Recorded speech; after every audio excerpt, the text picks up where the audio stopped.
The Quran teaches that stars are missiles that God uses to shoot demons when they try to sneak into heaven. If you aren't familiar with Islam, you might not have known that, but that's exactly what the Muslim sources teach. I'll go ahead and read two passages from the Quran, and I'll read one passage from the Hadith. This is chapter 37 of the Quran, verses 6 through 10. Chapter 37, verses 6 through 10. Allah says, "We have indeed decked the lower heaven with beauty in the stars, for beauty and for guard against all obstinate rebellious spirits, so they should not strain their ears in the direction of the exalted assembly, but be cast away from every side repulsed, for they are under a perpetual penalty, except such as snatch away something by stealth, and they are pursued by a flaming fire of piercing brightness." Notice what you have here. We have indeed decked the lower heaven with beauty in the stars. So the stars are made for beauty and for guard against all obstinate, rebellious, evil spirits. So these stars are somehow guarding against rebellious spirits. Well, how do they do that? So that they should not strain their ears in the direction of the exalted assembly. So these stars are somehow keeping demons from listening to what Allah is saying in the assembly.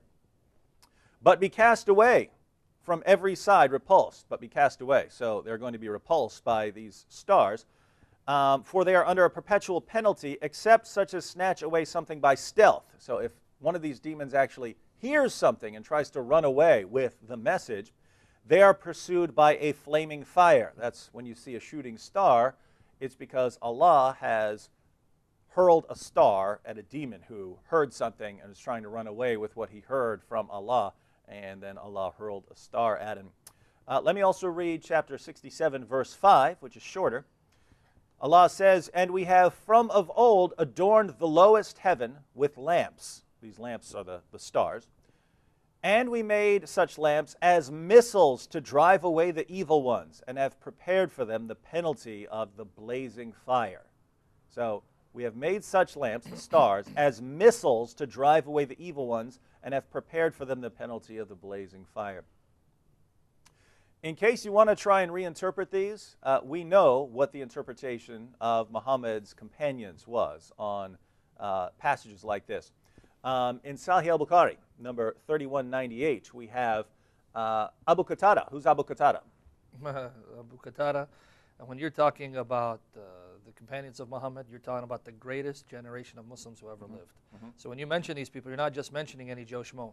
You're mentioning the creme de la creme of Islam, right? So this is who you're referring to. So should a Muslim today listen to what we're saying, read what the Quran says about stars being missiles, and say, "Oh, that can't be what it means. I can just interpret this however I want"? Because the sound narrations that the majority of Muslims follow say that the best generation of Muslims is Muhammad and his companions, the generation after that, and the generation after that. The first three generations of Muslims are the most perfect example of how to understand and implement Islam. So no, they can't do that. Sahih al-Bukhari, number 3198. Abu Qatada, mentioning Allah's saying, "And indeed we have adorned the nearest heaven with lamps." So he's commenting on chapter 67, verse 5 of the Quran.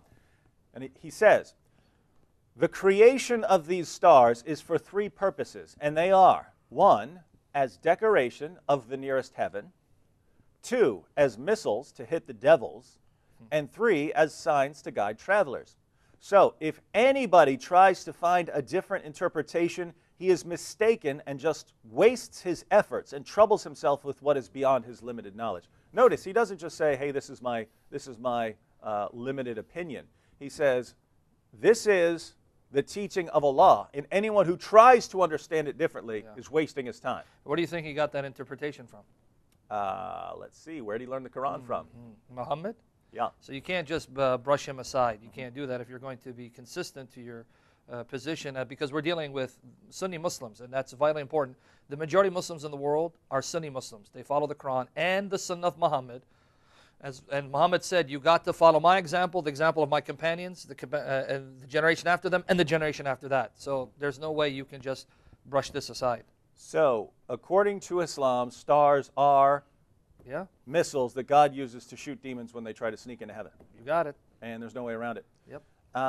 So if you believe that the Quran is from God, your response shouldn't be, how dare you guys say that about the Quran? Your response should be, well, I guess stars are missiles that God uses to shoot demons. And Yeah. even though we know scientifically that when you see a shooting star, it's not an actual star, it's a piece of debris that hit our atmosphere and burst into flames.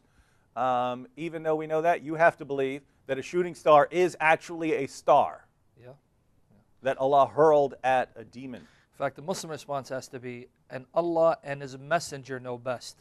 Allah and His Messenger know best. Who cares what scientists have to say? You kafir. So you Muslims can go into your science classes and tell your teachers that, because you have it from Allah Himself.